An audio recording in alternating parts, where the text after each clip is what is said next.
What is up, guys? Welcome back to the channel. Today's reaction video is why Europe fell behind the United States. I have no idea where this is going. I feel like the economy, superpower, Okay. potentially military, but I think obviously that is a byproduct of being a superpower with the economy, the GDP and stuff like that. That's what I'm guessing. Influence as well. Okay. Is what I'm guessing, because I mean, like I say, we did a video the other day, didn't we?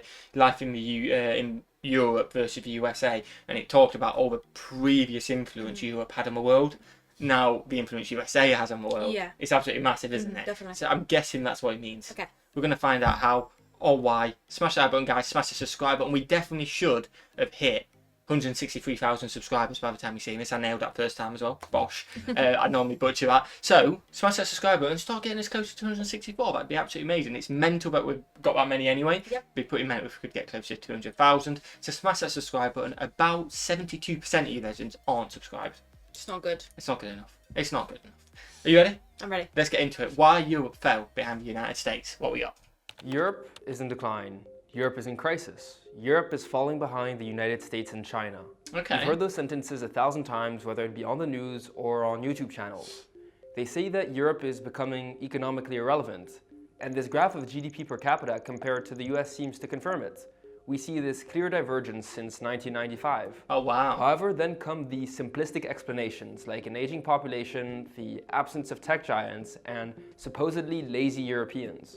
Okay. And those explanations are mostly myths, especially when you consider that some European countries have managed to power forward.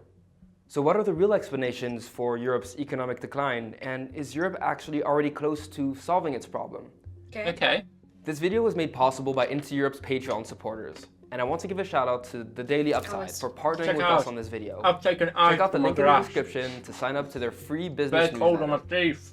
To answer these questions, we need to understand how we got here. Because in the 1990s, Europe was seen as an unstoppable economic force, with people writing about a coming economic clash between the United States and the European Union. Okay. The starting point of this is this chart of gross domestic product, or GDP, which measures economic output.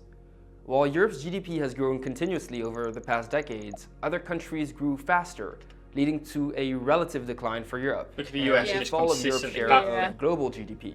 But just looking at this one number won't tell us the full story. GDP measures the total income earned in an economy. Okay. Looking at it like this, total income can be measured as the number of people that worked, how many hours they worked, and how productive they have been. By breaking it down, we can understand why the EU has historically had a lower GDP than the United States. Less people. The reason for that is that European workers tend to work 15 to 25% fewer hours than their American counterparts, thus producing less output. Okay. It also allows us to understand why the US over the past century has grown faster than Europe. Okay. With more population growth from immigration and a higher birth rate, the United States had more additional workers to grow its economy. Yet, at the same time, Europe compensated for this by being a productivity champion, such that in 1995, if Europeans worked the same amount of hours as Americans, several Western and Northern European countries would actually have had GDPs per capita that are higher than that of the US. Oh, wow. This choice to work fewer hours... I'm going to say, is this productivity still up there? I wonder. I'd like to think so. If my bosses are working, it is through the roof. I mean, watching, not working. If my bosses are working, my productivity is like. Your bosses are working. If they're watching, I meant to say, like, do you know what roof there? Productivity is through there. What's productivity? Give me an example. Like how efficient you are. So, like in your hour, someone may have got 3 drawings done. So you're trying to tell me that you would I'm like rapid your at work. bosses to know that you are rapid? But I'm just rapid at work, and if you want to give me a pay rise, go for it. I don't think they're going. Thing is, that's fine. Thanks. Thanks. I think they're going to, I said. Yeah, you don't think we're going to thanks? Thanks. Yeah, because Where's the competence there? There's no confidence in that. you're getting paid to do your job. I'm telling you. I'm telling you. Doing your job. I don't think they're watching, but if your productivity is through the roof. That's a very small roof. There's a conscious one by Europeans and their governments, which allows for better quality of life at the expense of GDP. But let's not stray too far from the topic of this video. So back to the GDP difference between Europe and the United States. Okay. While hours worked and numbers of workers explain most of Europe's relatively smaller GDP compared to the United States up until the 1990s, it's not what has both economists and politicians most worried. Instead, their concern is on Europe's lost productivity edge on the United States. Okay. Before I get into that, To find out what happened in Europe, I went to Brussels to interview one of Europe's most Oh, prominent wow. economists, Okay. Maria João Rodrigues, a former minister for Portugal and MEP. For the past 25 years, she's worked on European competitiveness, and she actually wrote the EU's first strategy to deal with its greatest economic challenge. Back in the 1990s, as the EU started to notice some of the changes in the global economy, Europe was faced with two potential paths. Okay. We could either go to reducing wages or to go another way, which would be to invest in creativity, innovation, education, to improve competitiveness. Okay. And that transformation in understanding was driven by one thing. It was fundamentally the digital revolution, I must say. In Yeah, definitely anticipation picked for up this digital. transition, the EU set out the Lisbon Strategy in 2000, which aimed to transform Europe into a knowledge economy. Okay. It aims to raise R&D spending to 3% of GDP, invest massively in digital infrastructure, and train a highly skilled workforce. Okay. The success of the countries that fully adopted it pointed to being the right strategy, but it and its successor program, Europe 2020, failed to be implemented by several European countries.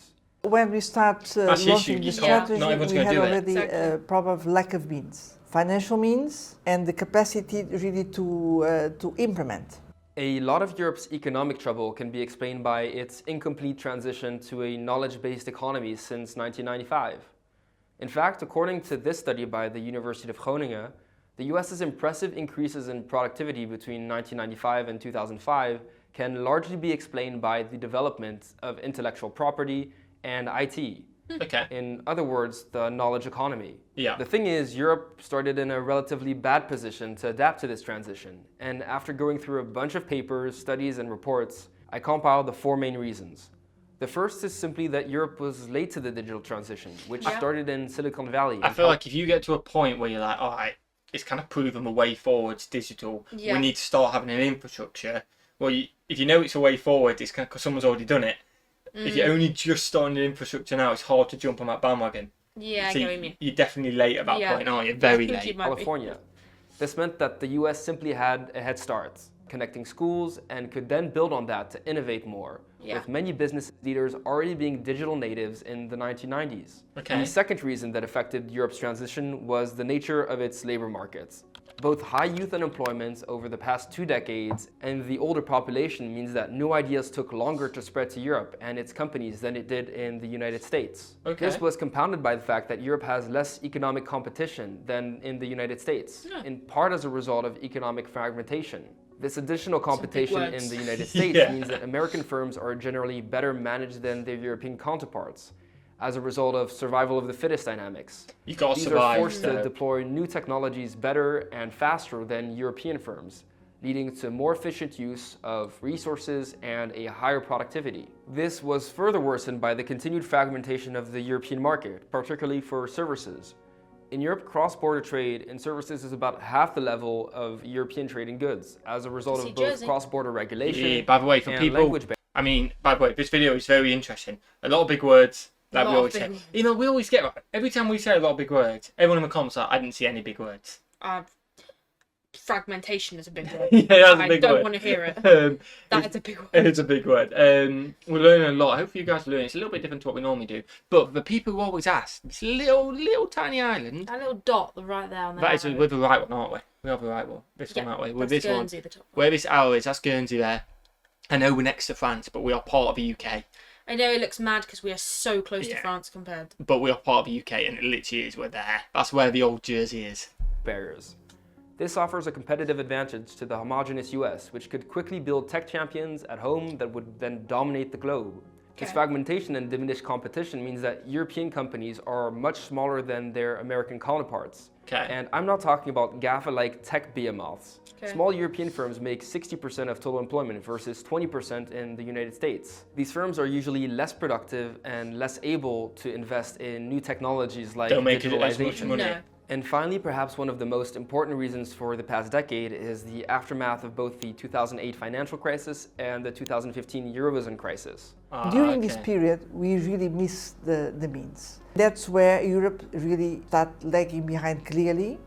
Governments slashed R&D and education budgets and decreased overall investment as part of panic-driven austerity. This sunk innovation in tech created a bad investment climate for European companies. In fact, it took 11 years for investment in Europe to recover to pre-financial Wow, crisis that's a levels. long time. Yeah, The 2008 was absence of big. investment for new Especially emerging in the sectors UK. meant that Europe continued to focus on more historical economic sectors, which had less room for revolutionary change or growth. So to summarize, Europe is a continent with a fragmented economy and an aging workforce that lagged behind on digitalization and innovation due to austerity for the past 2 decades. It's actually possible to distinguish between 4 different categories of countries in Europe. And Okay. because I know you're dying to see how your country is done, here's a beautiful chart looking into the labor productivity and productivity growth over the past 20 years. Let's First see, are the fancy. countries that are Okay, doing we're middle, well, we're middle. with Denmark, Sweden, Switzerland, and Ireland, which are close to being on par with the United States Wow. when it comes Fair to play. productivity growth. Then there is the low productivity growth category, which is made up solely of Greece, which saw productivity Poor collapse Greece. after a decade of intense Good austerity. holiday though. Most of Europe over the past decades has Poor belonged. Greece, you may have no Right, you got a good powers, all-inclusive hotel. but we can come to Greece for a fantastic all-inclusive hotel and enjoy the sun. I'm sorry, but pros and cons. To the stagnating high productivity, low productivity growth category. This includes countries like France, Spain, or Italy, but also countries which at first sight are performing well, like the Netherlands or Finland, and to a lesser extent Germany. Okay. Then there are the countries with low productivity and high growth, like Poland or the Czech Republic, and other post-communist Okay. countries that have been catching up economically with the rest of Europe since they joined the European Union. So now we know why Europe underperformed, and that this underperformance affected Europe much more broadly than we could have thought. Yeah. So where does that leave Europe, and can it catch Behind. up with the United States? Well, while most European countries fall under high productivity, low growth, dividing Europe geographically makes more sense if we're to look at the future of Europe. And these Okay. lines correspond roughly to Northern, Southern, and Central and Eastern Europe, Okay. and our special snowflake category, France. First, let's focus on the countries that faced the biggest challenges. Southern Europe. Southern Europe, although a bit behind, was mostly keeping up with Northern Europe until 2008. When the financial crisis came, then these differences between member states came much larger. As a result of bad demographics with some of the lowest birth rates in Europe, an exodus amongst young people, and massive debts as a result of the financial crisis, these countries, particularly Italy and Greece, will struggle to invest and improve their productivity in the future. Oh, definitely. Then there's If you're Central and struggling for Eastern money, Europe, yeah, which do started that. from a 100%. low productivity base and saw record productivity growth over the past 2 decades as they caught up with the rest of Europe. While they don't share the debt problem of Southern Europe, terrible demographics, mostly due to immigration to Western and Northern Europe, will put constraints on their prospects in the coming decades. Okay. Then there is Northern Europe, which adopted Well, I wanna relatively know. well to the knowledge. Is it because we've left the EU? Because technically we're still in Europe, we're not in the EU. Why UK is just whited out? Maybe. Because we weren't in a category. Same with Russia. No, Is so it I think maybe it's just because we're not part of the European because Union. not probably union, so we're not kind of economically kind of tied to No. them as much anymore. Because technically we are the continent, we can't ever change that. Yeah, we're not Unless the moving from continents Europe. change, we're still, but we're not in the European Union. So technically, our economic has nothing really to do with Yeah, Europe. we're not tied in with them. Yeah, definitely. Yeah. knowledge-based economy That's probably why and Jersey's experienced is little well. austerity during the financial crisis. Or we just They don't know were what able exists. to keep investing in education, tech, and digitalization. And these countries were also able to compensate somewhat for their bad demographics thanks to immigration from the rest of Europe, Okay. but also other parts of the world. Okay. And due to steady growth in the 2000s and 2010s, they have only limited debt, meaning they can invest more into the future. As a result, they're relatively well positioned. And the last category is made up solely of France. As a Frenchman, I'm hesitant to stroke the egos of the French further by giving them their own category, but they fit somewhere in between the poor performance of Southern Europe and the relatively good performance of Northern So European just countries. middle ground. Yeah. France has far healthier demographics than the average European country, owing to a higher birth rate. But their debt being much higher than Northern Europe means they have more limited room for investment to correct course in the future. As you've noticed, there's one European country that I have not Here we go. mentioned, and that is the United Kingdom, Hello. which, despite having a solid tech industry, has had little productivity growth and little investment over the past 3 decades. In fact, as a result of Brexit, some have put the country in the Southern Europe category, Okay. economically speaking. So, while Europe is down, there's actually some encouraging developments. During COVID, Europe learned from its mistakes and didn't go for austerity once again, instead opting to invest billions into its economy. Okay. For Southern Europe, the COVID recovery package, Next Generation EU, is actually a Lisbon strategy package in disguise, but this time with a budget that could put them on track to catch up with Northern Europe. And the COVID pandemic provided shock therapy levels of digitalization to the lives of many Europeans. Yeah, I think that's Even a in good thing tech, for the there are digital some world, good definitely. news for Europe, with the continent's startup ecosystem maturing, along with funding opportunities for European companies, potentially opening the door to new economic sectors and revived productivity growth. Yet, despite reasons for cautious optimism on the financing front, Europe faces several big challenges. It will face difficulty keeping its aging population skills up to level, Yeah. and increased welfare and pension spending for an aging population will stretch already thinned out government budgets, particularly in Southern Europe, where high Definitely cost a lot more as well. Yeah. And I was just thinking of a couple things. One, I mean, they've had the plans before and they just haven't been able to do it. So the question is, are they actually going to do it again? Yeah. That's one of them. Only time will tell, I guess. And COVID, I mean, although it's a sad thing because everyone was inside and you don't want to always be on your computers at home, stuck at home. The digital side, it forcing a company to be digital so people can work from home, can do it on the move and stuff like that. Definitely a plus in terms of going digital. Yeah, definitely. I'd So, I say mean, so. I know sometimes you mean different when you go digital as well, but it's one aspect of it. Yeah. And if that's been just forced, so that's a positive for that at least, I'd say so. isn't it? Yeah, definitely.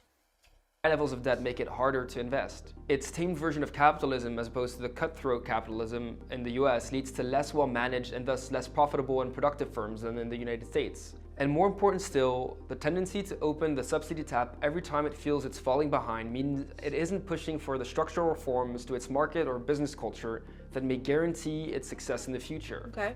But these are topics for other videos. But what do you think? Can Europe reform its economy? Will Eastern and Central Europe continue enjoying sky-high productivity growth?